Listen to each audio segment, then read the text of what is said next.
ভাইয়া মেডিকেলের জন্য কতটুকু পড়ব, তো প্রি মেডিকেল করার কি দরকার, এক্সট্রা ইনফো কতটা লাগবে, কোথায় পাবো, জিকে ইংলিশ কিভাবে পড়বো, কোচিংয়ে নাম্বার কিভাবে তুলবো, এই পরীক্ষার হলে সব ভুলে যাই, মনে রাখবো কিভাবে, কয়টা কোচিংয়ে পড়বো, একাডেমিকের ক্ষতি না করে কিভাবে অ্যাডমিশন গোছাবো। আসসালামু আলাইকুম সবাইকে, ইনফা প্রেজেন্টস আরেকটি ভিডিওতে তোমাদের সবাইকে স্বাগতম। তো আজকের ভিডিওতে আমরা কথা বলবো top 10 FAQ of medical candidates. FAQকে ফ্রিকোয়েন্টলি আস্কড কোয়েশ্চেন, যে কোয়েশ্চেনগুলো বারবার আসতেছে।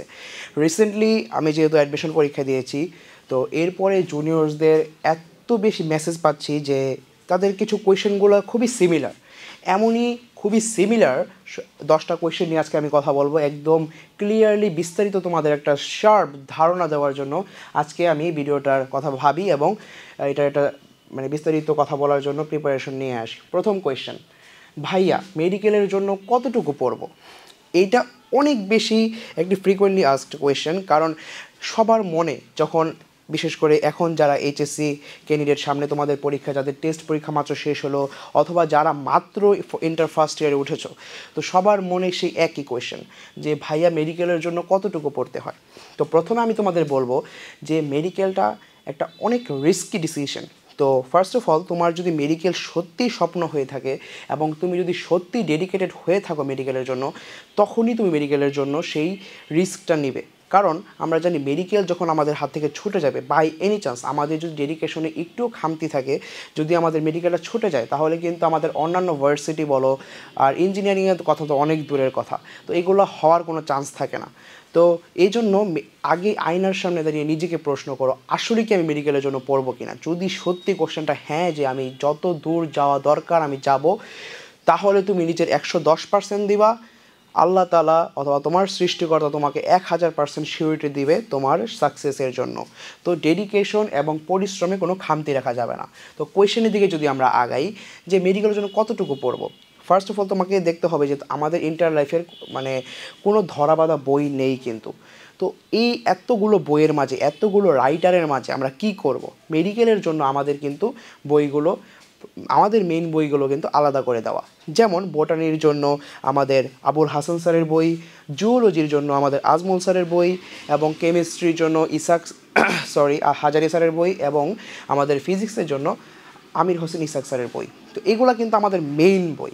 তো অনেকেই বারবার কি করে যে আসলে মেইন বইটাকে অ্যাভয়েড করে অন্য কিছু বা এক্সট্রা রাইটার পড়ার পেছনে দৌড়ায়। সেই বিষয়ে আমরা বিস্তারিত কথা বলবো পরের অংশে। কিন্তু এখন আমি বলবো যে তোমরা যদি মেইন যে বেসমেন্ট তোমাদের, সেই বেসমেন্টই যদি আমাদের দুর্বলতা থাকে, যেমন আমরা একটা বিল্ডিং তৈরি করছি, আমাদের ফাউন্ডেশনে যদি দুর্বলতা থাকে, সেই বিল্ডিং কিন্তু টিকবে না, অল্প একটু ভূমিকম্পেই তা ঝরে পড়বে। তো এই জন্য আমাদের যে মেইন বেসমেন্ট, এটাকে খুবই শক্ত করাটা জরুরি। এখন এই বেসমেন্টটাকে শক্ত করার জন্য আমাদের যে বইয়ের নামগুলো বললাম, যে মেইন যে বইগুলো রাইটারের বইগুলো, যেমন আবুল হাসান, আজমল বলো, এইগুলোর উপর তোমার স্ট্রং একটা বেসমেন্ট তৈরি করতে হবে, একটা স্ট্রং পয়েন্ট তৈরি করতে হবে যে না, আমি এই বইগুলো আগে পারি। এখন অনেকেই প্রশ্ন করবা যে আসলে কীভাবে শুরু করব। মেন কথা হচ্ছে আমাদের বইটা মেডিকেলের অনুযায়ী দাগানো থাকা খুবই জরুরি। তো মেডিকেলের জন্য যতটুকু আমাদের প্রয়োজন, সেই অংশটুকু বোঝার জন্য তোমাকে ফার্স্ট অফ অল আমাদের এই কোশ্চেনের আনসারটা হচ্ছে যে তোমাকে কোশ্চেন অ্যানালাইসিস করতে হবে। যারা এখন পর্যন্ত মেডিকেলের বিগত বছরের কোশ্চেনগুলো দেখো নাই, তাদের আমি সাজেস্ট করব ফার্স্ট অফ অল সবার আগে তুমি বিগত 15 বছরের যে মেডিকেল কোশ্চেনটা সেটা জানো। আমাদের প্রত্যেকটা ইউনিভার্সিটির বলো, প্রত্যেকটা ক্ষেত্রে একটা আলাদা অ্যালগোরিদম ফলো করা হয়, যেই অ্যালগোরিদম বা যেই প্যাটার্ন অনুযায়ী কোশ্চেনগুলো করে টিচাররা। এই প্যাটার্নটা যদি আমি আইডেন্টিফাই করতে পারি, সেই ক্ষেত্রে সেই প্যাটার্নের যে কোয়েশ্চেনটা কেমন হবে একটা টপিকের উপরে, সেটা আমি সহজেই বুঝতে পারবো। তাহলে বারবার আমার টিচার বা আমার বড় ভাইদের কাছে আমার ছুটে যেতে হবে না, আমি একটা প্যাটার্ন আমার মাইন্ডসেটে আমি নিয়ে আসতে পারবো। তো এরকম অনেকগুলো এক্সাম তোমরা পাবা, অনেকগুলো বই পাবা যেখানে শুধু বিগত বছরের কোয়েশ্চেনগুলো দেওয়া থাকে, সেগুলো তোমরা কালেক্ট করবা, কিনে ফেলবা। তো এগুলো তোমরা যখন পড়বা তখন তুমি বুঝতে পারো তোমার মেডিকেলের জন্য আসলেই দেখবে যে কতটুকু পড়া লাগে। কারণ মেডিকেলের 80% কোয়েশ্চেন বইয়ের মাত্র 30% জায়গা থেকেই হয়।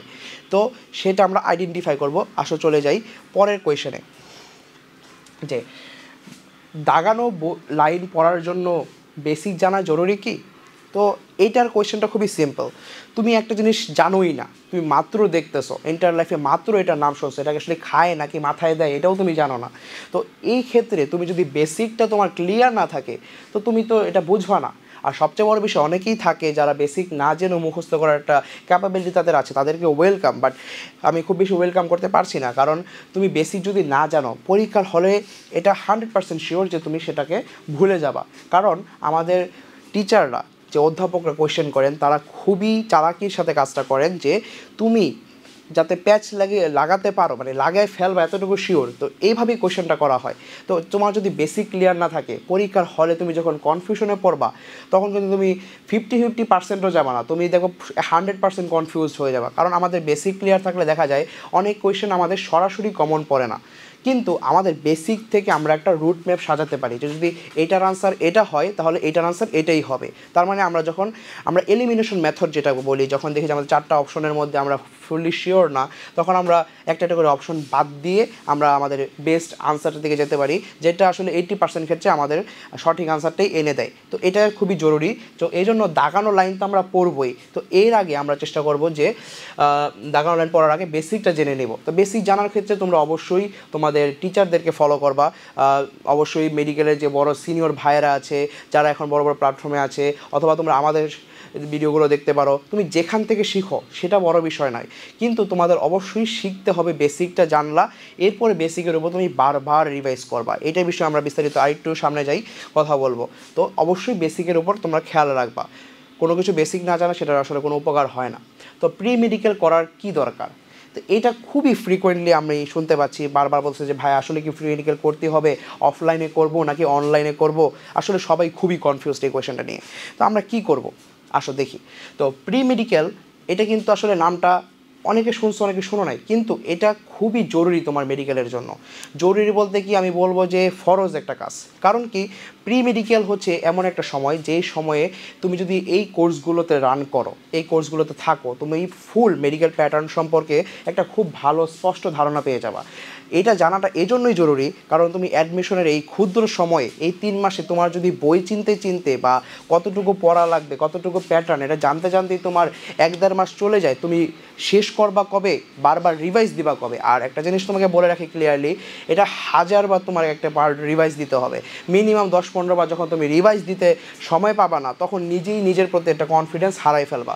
তো প্রি মেডিকেল টাইমে আমাদের যে এই বছরে এই সংকটকালীন সময় পার হওয়ার পরে, অথবা যেই করোনা মহামারীর পরে যে শর্ট সিলেবাস টার্মটা আমরা পেয়েছি, এই শর্ট সিলেবাসে যারা ভুক্তভোগী, যেমন আমিও এই ভুক্তভোগী ছিলাম, আমাদেরও শর্ট সিলেবাস ছিল, তো তখন আসলে এটা ফরজের চেয়ে উপরে যদি কিছু থাকে সেটা হয়ে যায় প্রি মেডিকেল। কারণ কি, আমরা অলরেডি ফুল সিলেবাস সম্পর্কে অবগত নই। তো সেক্ষেত্রে আমরা যদি আমাদের প্রি মেডিকেল আওয়ারে, আমাদের পরীক্ষা 3-4 মাস আছে এখনও ইন্টার পরীক্ষার, তো এই সময়টাতে যদি আমরা এগুলো ক্লিয়ার করে না রাখি, অন্তত একবার সবগুলো জিনিস চিনে না রাখি, আমাদের জন্য এটা ওয়ান কাইন্ড অফ ইম্পসিবলের কাতারে চলে যায়। অনেকেই পারে, কিন্তু এক্সেপশনগুলো আমাদের উদাহরণ হতে পারে না। তো এই জন্য আমরা প্রি মেডিকেলকে অবশ্যই গুরুত্ব দিব। এখন প্রি মেডিকেলের জন্য আসলে কতটুকু পড়ব? প্রি মেডিকেলের জন্য আমরা অবশ্যই সময়টাকে ভাগ করে নেব, দিনের সময়টাকে। আমি দেখছি, আমি জীবনে 1000টা রুটিন বানাইছি যেটা আমি ফলো করতে পারি নাই। দিন শেষে আমি একটা রুটিন বানাইছিলাম, যেটা হচ্ছে নামাজ দিয়ে ভাগ করে। দিনের 5টা ওয়াক্তের নামাজের নামাজের মাঝে মাঝে যে সময়গুলো থাকে সেটা দিয়ে ভাগ করতাম। দিনে আমি ফজর থেকে জোহর পর্যন্ত যে একটা বিশাল ভাস্ট টাইম পেতাম, সেই টাইমটাতে আমি ম্যাক্সিমাম অ্যাডমিশনের যে বিষয়গুলো থাকতো মেডিকেলে, সেগুলো পড়ে ফেলতাম, মুখস্থ করে ফেলতাম। আর মুখস্থ করতে হবে, যখন তুমি বেসিকটা জেনে গেলা, তখন হাফিজি মুখস্থ করতে হবে, আর কোনো কথা নেই। যদি হাফিজি মুখস্থ করো, প্রত্যেকটা টার্ম তোমার মাথায় একদম ঠোঁটের আগায় যদি এসে পড়ে, তখন তুমি অনেক বেশি কনফিডেন্ট ফিল করবা। তো প্রি মেডিকেল করাটা অবশ্যই জরুরি। তোমরা প্রি মেডিকেল করবা, এবং তোমাদের এইচএসসি শেষ হওয়ার পরে একদিনও সময় নষ্ট করার কোনো উপায় নাই, তোমরা আবার শুরু করে দিবা রিভাইজটা।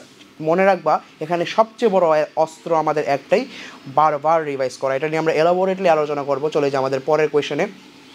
এখন আসি, এক্সট্রা ইনফো কতটা লাগবে, কোথায় পাবো? তো এটা নিয়ে অনেকের মাথা ব্যথা স্পেশালি আমাদেরও একটা মাথা ব্যথা ছিল যে আসলে এক্সট্রা ইনফো শুনতেছি, আমি আমার বইয়েরটাই মনে রাখতে পারি না, আবার এক্সট্রা ইনফো নিয়ে কীভাবে মনে রাখবো, অথবা এগুলো পাবোই কোথায়, বা এক্সট্রা ইনফো বলতেই বা কী বোঝায় আসলে বলতে কী বোঝায় এটা আগে বোঝা জরুরি। এক্সট্রা ইনফো বলতে বোঝায় যে আমরা যে রাইটার, যেহেতু দেখতেছি যে আমাদের একই বায়োলজির জন্য আমাদের আবুল হাসান, আজমল থেকে শুরু করে আরও অনেকগুলো রাইটার আমাদের আছে, এই এতগুলো রাইটার, আলিম, মাজেদা, আজিবুর, এই সবগুলো রাইটারের আসলে এতগুলো এক্সট্রা ইনফরমেশন থাকে যেগুলো আসলে মনে রাখা খুবই টাফ। কিন্তু এই এক্সট্রা ইনফরমেশনগুলো পড়ার জন্য আমাদের যদি ওই আলাদা আলাদা বইগুলো বারবার খুলে খুলে রিভাইজ করা লাগে, সেটা খুবই আমাদের জন্য হ্যাসেলফুল হয়ে যায়। তো আমরা চেষ্টা করব, যদি যেহেতু যাদের এইচএসসি পরীক্ষা খুবই আসন্ন এবং মাত্র 3-4 মাস সময় আছে, তাদেরকে আমি সাজেস্ট করব যে নতুন করে এক্সট্রা ইনফোর জন্য ওই বইগুলোকে পৃষ্ঠা উল্টিয়ে তোমার খোঁজা দরকার নেই যে আমার আবুল হাসান অথবা আজমলের বাইরে নতুন কি পেলাম আমি, এটার জন্য তুমি এতটা টাইম পাবা না। এর জন্য আমি বেস্ট একটা সাজেশন দেবো, সেটা হচ্ছে তুমি ডাইজেস্টগুলো ফলো করতে পারো। ডাইজেস্টের মধ্যে শুধু ইনফরমেশনগুলো, এক্সট্রা ইনফরমেশনগুলো দেওয়া আছে, কিন্তু সবসময় মাথায় রাখতে হবে এটাই যে আমাদের মেইন যে বেসমেন্ট বইগুলা, এই বইগুলো ইনফরমেশন যদি আমি ক্লিয়ারলি মনে রাখতে পারি, এরপরই আমি চিন্তা করব পরের এক্সট্রা ইনফরমেশনের কথা। তো আমি বলবো যে কোচিংয়ের যে বইগুলো আছে, যে কোথায় পাবো এইটার আনসার আমি বললাম যে আমাদের যদি খুব কম সময় থাকে হাতে, আমরা ডাইজেস্টগুলো ফলো করে সেখান থেকে ইনফরমেশনগুলো গ্যাদার করব, সেগুলোকে মুখস্থ করব। কারণ আমাদের যদি বেসিক যেহেতু ক্লিয়ার, আমাদের সেটা মুখস্থ করতে খুব বেশি প্যারা হবে না। তারপরও কোথাও আটকে গেলে আমরা আমাদের বড় ভাইদের কনসালটেশন নিব অবশ্যই। তো এক্সট্রা ইনফো জানাটা আসলে কতটা জরুরি এটা একটু বলা দরকার। এক্সট্রা ইনফোটা নিয়ে আমরা যদি বেশি মাথা ঘামাই, সেটা আমাদের বিপদের কারণ হবে। কারণ যারা এক্সট্রা ইনফো নিয়ে বেশি মাথা ঘামাইছে, আমি এমনও ফ্রেন্ড দেখছি আমাদের যারা শুধু এক্সট্রা ইনফরমেশনের জন্য অনেকগুলো বই পড়ছে, পাশাপাশি অনেকে মেইন বই মানে একাডেমিক আওয়ারেই মেইন বই বাদ দিয়ে অন্য বইকে ফলো করছে, মানে অন্য এক্সট্রা রাইটারের বইগুলোকে। তো এটা খুবই রিস্কি একটা ডিসিশন। আমি সবাইকে সাজেস্ট করব যে এই ডিসিশনকে এড়িয়ে চলার জন্য যে আমরা এক্সট্রা ইনফোটা শুধুমাত্র যদি যতটুকু লাগবে ততটুকুই পড়বো, এর বেশি আমরা পড়তে যাব না। অ্যাডমিশন লাইফে তোমার অনেক বড় একটা শত্রু হবে অতিরিক্ত পড়া, যেটা তুমি এমন সময় গিয়ে রিয়েলাইজ করবা যেটা তখন আর এটা শুধরানোর সময় থাকবে না। তো আমরা খুব বেশি পড়তে যাব না, আমরা যতটুকু আমাদের ব্রেইনে কোলায়, আমাদের সবার ব্রেইনের ক্যাপাবিলিটিও সেম নয় এবং আমাদের হিউম্যান ব্রেইনেরও একটা সীমাবদ্ধতা আছে, সেই পর্যন্ত আমরা মনে রাখবো। এর বেশি আমরা করতে গেলে আমাদের আসলে কিছুই তো মনে থাকবেই না, মেইনটাও আমরা ভুলে যাব পরীক্ষার হলে। তো এর পরের প্রশ্নে আসি, জিকে ইংলিশ কিভাবে পড়ব। তো জিকে ইংলিশ টার্মটা নিয়ে অনেকেই এখন মানে একটু কনফিউজড আমি দেখলাম, যে আসলে এত ফিজিক্স, কেমিস্ট্রি, বায়োলজির এই 6টা পেপারের বাদে আবার তুমি এখন আলাদা করে জিকে ইংলিশটা কী পড়বো, অথবা ভাই আর কিছুদিন মাত্র সময় আছে, এর মাঝে আমি ইন্টারের পড়া পড়বো একাডেমিকের, নাকি আমি জিকে ইংলিশ পড়বো যেটা আমার ইন্টারে লাগতেছে না। এখন আমি বলবো এইটা একটা এমন টার্ম যেটা কিন্তু খুব জরুরি, ছোট বাট খুব জরুরি। দেখো, যারা মেডিকেল পরীক্ষা দেয়, প্রতি বছর 1-1.5 লাখ থেকে আমাদের স্টুডেন্টরা পরীক্ষা দিচ্ছে, তো এর মধ্যে 30-40 হাজার থাকবে যারা সত্যি ভালো করে এটার প্রিপারেশন নেয়, এবং এর মধ্যে প্রায় 20,000 থেকে 30,000 থাকে যারা অবশ্যই অনেক ভালো প্রিপারেশন নেয় এবং তারা সবাই মেডিকেলে পাওয়াটা ডিজার্ভ করে। তো তাদের মধ্যে আসলে এই যে পার্থক্যটা তৈরি হয় কোথায়, এই জিকে ইংলিশে। দেখো, যারা মেডিকেল প্রিপারেশন নিল তারা অবশ্যই বায়োলজি, আমাদের ফিজিক্স, কেমিস্ট্রি ভালো করে পড়েছে, তো তাদেরকে তুমি এটা দিয়ে সহজেই বিট করতে পারবা না। তো তারা যেটাকে ইগনোর করবে সেটা হচ্ছে জিকে ইংলিশ। এই জায়গাটা তোমার স্ট্রং পয়েন্ট হলে তুমি অবশ্যই অনেক ভালো করবা। যেমন আমাকে জিকে ইংলিশটা খুব বেশি হেল্প করেছিল। তো জিকে ইংলিশটা আসলে কিভাবে পড়া উচিত, আমরা প্রতিদিন অল্প অল্প করে জিকেটা পড়ার চেষ্টা করব যখন আমাদের ইন্টার পরীক্ষার সামনে। তো অল্প অল্প করে প্রতিদিন 20টা বা 30টা করে সিনোনিম, অ্যান্টোনিম, মানে যে এরকমভাবে one word substitution, proverbs, idioms, তো এই পার্টগুলো আমরা অল্প অল্প করে পড়বো। আর যেই স্পেলিং পার্টটা আছে সেটা অবশ্যই হাতে লিখে লিখে প্র্যাকটিস করতে হবে, কারণ না হলে তুমি এটা মানে কোনো কোশ্চিনকালেও মনে রাখতে পারবে না। তো যাই হোক, তো এটা তুমি আমরা লিখে লিখে পড়া ট্রাই করবো, অল্প অল্প করে পড়বো। এরপরে যখন অ্যাডমিশন আবার আসবে, যেটা আমি করেছিলাম, যেহেতু আমার প্রি মেডিকেলটা খুব ভালো করে করা ছিল, মানে খুবই ভালো করে, তো আমি চেষ্টা করেছিলাম যে জিকে ইংলিশটা 1 মাসে, মানে প্রথম মাসে, আমার অ্যাডমিশনের 3 মাসের মধ্যে প্রথম মাসের মধ্যে আমি একটা ফুল টার্ম দিয়ে একবার শেষ করব, যাতে বারবার রিভাইজ করতে পারি। তো আমি যেহেতু অনেকগুলো কোচিং করেছি, তো বারবার চিন্তা করতাম যে যেহেতু অনেকগুলো কোচিং একসাথে এক্সাম হবে, তো এক্সাম এক্সামগুলো যদি আমি আগে থেকে রিভাইজ করে রাখি তাহলে আমার জন্য এই জিকে ইংলিশটা পেইনফুল হবে না। এবং অন্যান্য অনেক জায়গায় তুমি এক্সাম পাবা, জিকে জিনিয়াস এবং অন্যান্য অনেকগুলো এক্সাম পাবা, যে এই এক্সামগুলো দেওয়ার চেষ্টা করবা। আর জিকে ইংলিশটাকে অবশ্যই গুরুত্ব সহকারে নেবা। বিশেষ করে আরেকটা জিনিস একটু তোমাদের ওয়ার্নিং দিয়ে রাখি, সেটা হচ্ছে ইংলিশ টার্মটা। ইংলিশটা কিন্তু আমরা খুবই অবহেলার চোখে দেখি। অ্যাডমিশন টাইমে তুমি এটার খুবই হ্যাসেল পাবা যে তোমার বন্ধুরাও ইংলিশকে অবহেলা করতেছে, সবাই অবহেলা করতেছে, তুমিও অবহেলা করতেছো, কিন্তু ফাইনালি এটাই তোমার র্যাঙ্ক ডিসাইডার হবে। তো এই ইংলিশকে তুমি নিজে অবহেলা করবে না। আরেকটা বিষয় সেটা হচ্ছে আমরা যে একাডেমিক ইংলিশ পড়ি, অনেকে ইংলিশে একটু ভালো নাম্বার পাই সব সময়, তো তাদের জন্য বিপদ আরও বেশি। তারা চিন্তা করি কি যে আমাদের যে একাডেমিকে আমার ইংলিশ বেসিক অনেক ভালো, তো আমি একাডেমিকের ইংলিশ বেসিক দিয়েই এই ইংলিশ পার করে যেতে পারবো, অথবা ইংলিশ গ্রামাটিক্যাল পার্টটা পেরে যাব। এখানেই তোমার সবচেয়ে বড় ভুল, কারণ অ্যাডমিশন ইংলিশ একাডেমিক ইংলিশের মধ্যে পার্থক্য আছে। অ্যাডমিশন ইংলিশে তোমাকে সেগুলাই দেওয়া হয় যেগুলো তুমি এখনও জানো না, মানে যেগুলো তোমার ব্যতিক্রম, যেগুলো বিসিএস কোশ্চেনে অনেক অ্যাডভান্স ইংলিশে যেগুলো থাকে। তো এই টার্মগুলো তুমি যদি আগে থেকে অ্যাডমিশনের জন্য আলাদা করে না জানো, তুমি শিওর সেটা নিয়ে ভবিষ্যতে সমস্যায় পড়বা।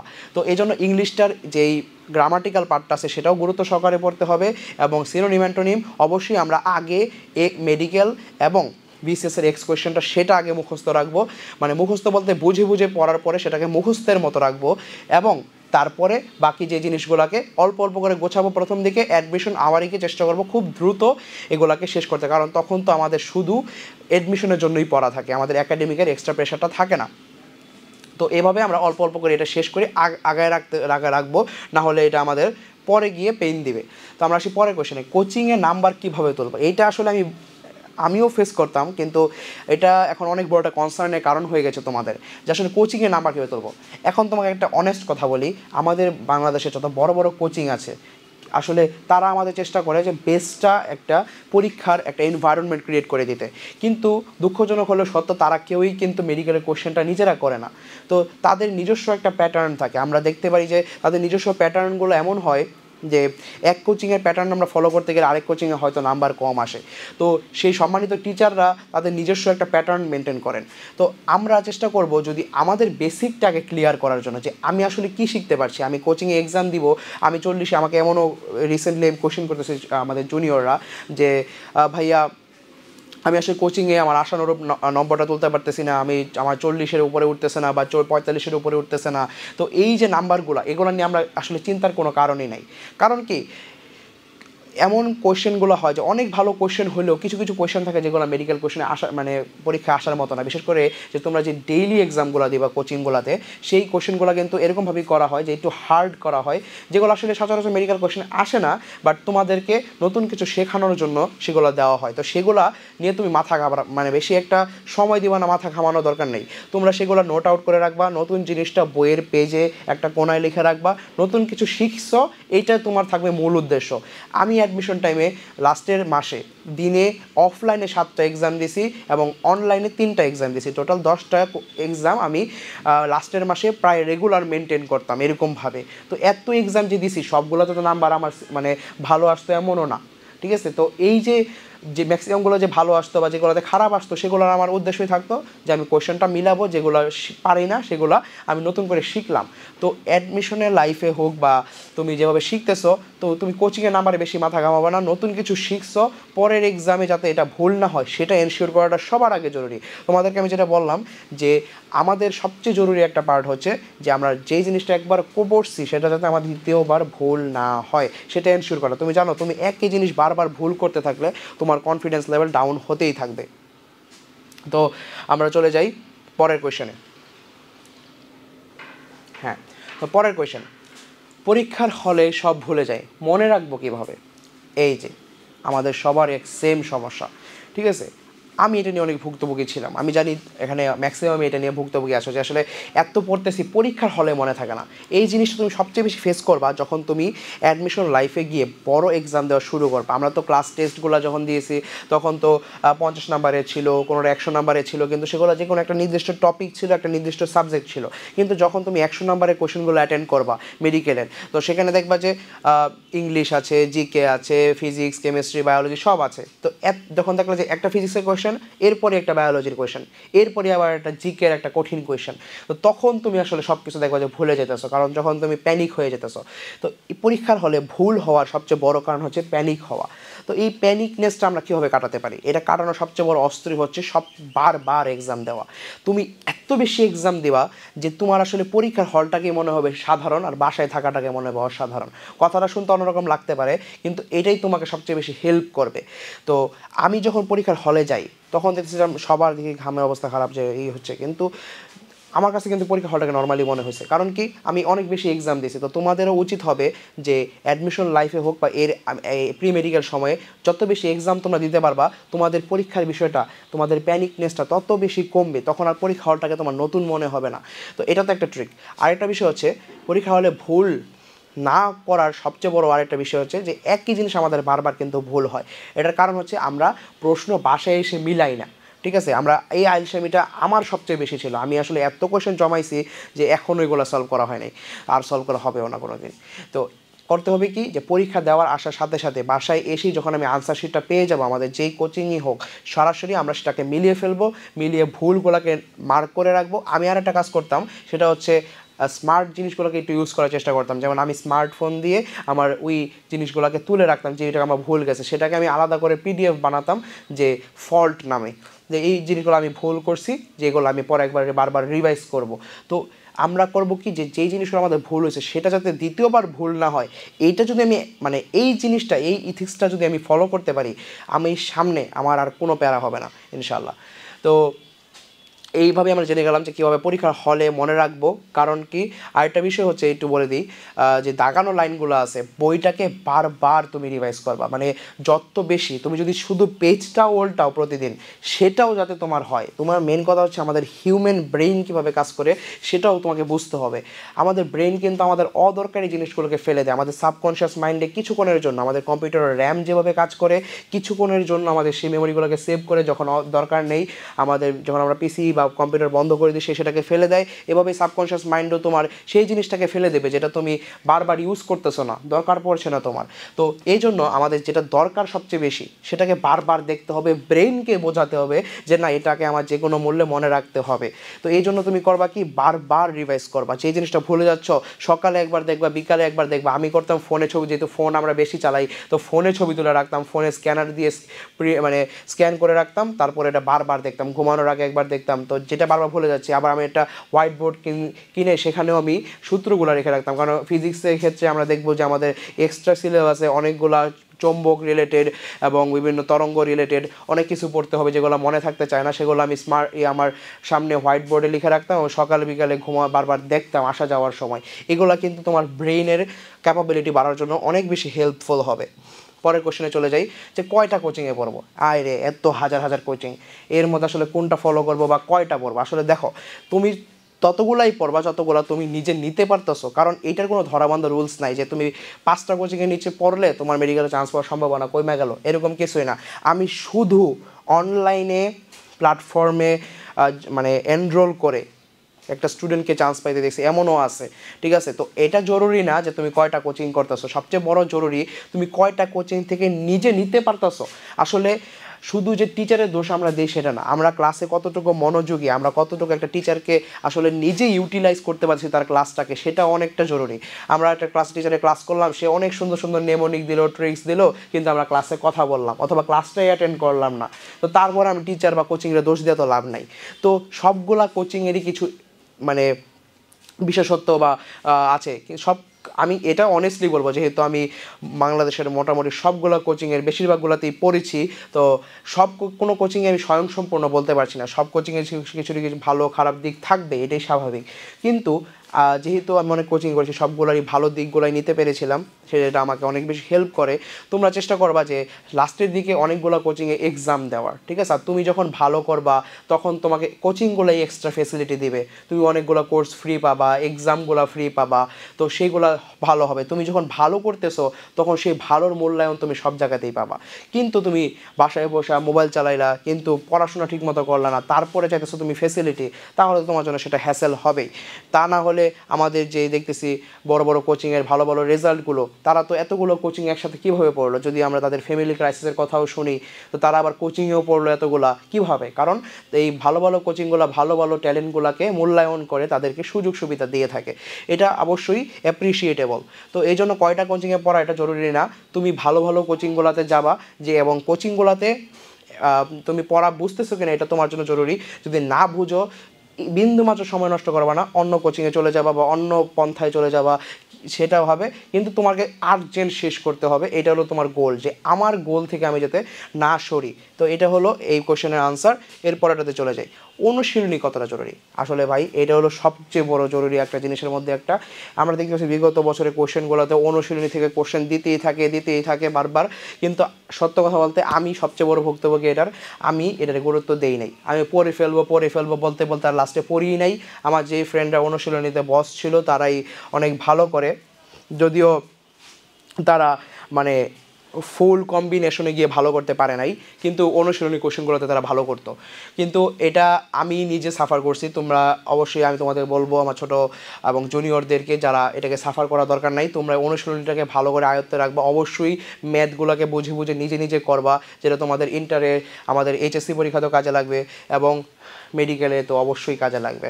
তো এটা অবশ্যই গুরুত্ব দিও তোমরা। এবং লাস্ট কোশ্চেনে আমরা চলে যাই, যে একাডেমিকের ক্ষতি না করে কিভাবে অ্যাডমিশন গোছাবো।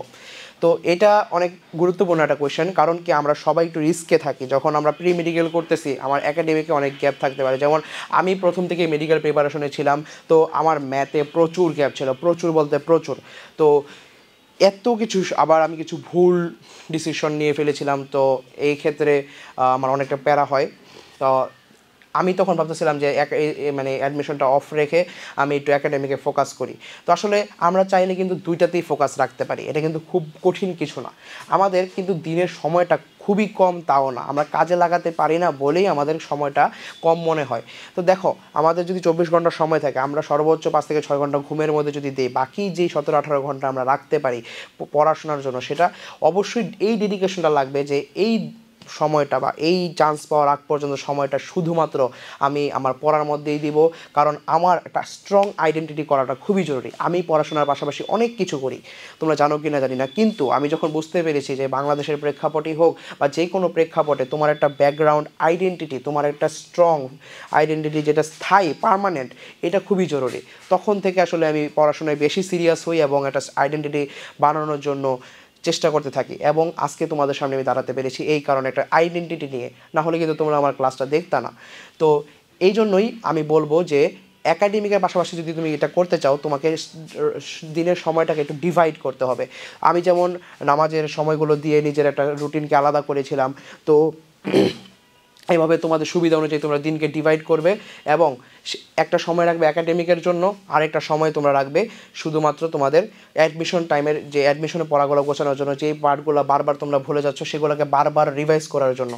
তো এভাবে গুছাইলে তোমার একাডেমিক কোনো হ্যাম্পার হবে না। আর সবচেয়ে বড় বিষয় সেটা হচ্ছে তোমাদের যেই উইক পয়েন্টগুলো আছে সেগুলো আইডেন্টিফাই করে সেটাকে রিফাইন করা খুবই জরুরি।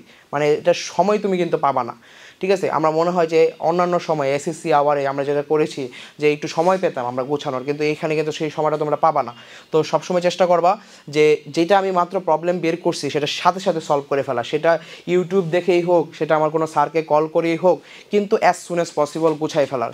তো এভাবে তুমি যদি আগাও অল্প অল্প করে, তোমার অ্যাডমিশনে কোনো হ্যাম্পার হবে না। তো এই ছিল আজকের ভিডিওর জন্য। আমরা দেখতে দেখতে শেষ সময় পর্যন্ত চলে এসেছি। যারা সত্যি এই শেষ পর্যন্ত এতগুলো কোয়েশ্চেনের আনসার দেখছো, তোমাদের সবাইকে অনেক ধন্যবাদ। কারণ আমি জানি এই পর্যন্ত ধৈর্য সবার কোলাবে না। যাদের কাজে লাগছে আমার সাজেশনগুলো, তারা অবশ্যই আমাকে জানাবা। আর তোমাদের সকলের জন্য অনেক শুভকামনা। শেষ সময়ে আমি আমার পরিচয়টা একটু দিয়ে নেই। আমি আরাফাত আহমেদ স্বপ্নিল, বর্তমানে অধ্যয়নরত আছি সৈয়দ সোহরাওয়ার্দী মেডিকেল কলেজ, ঢাকায়। তো সবার জন্য শুভকামনা রইল। আসসালামু আলাইকুম।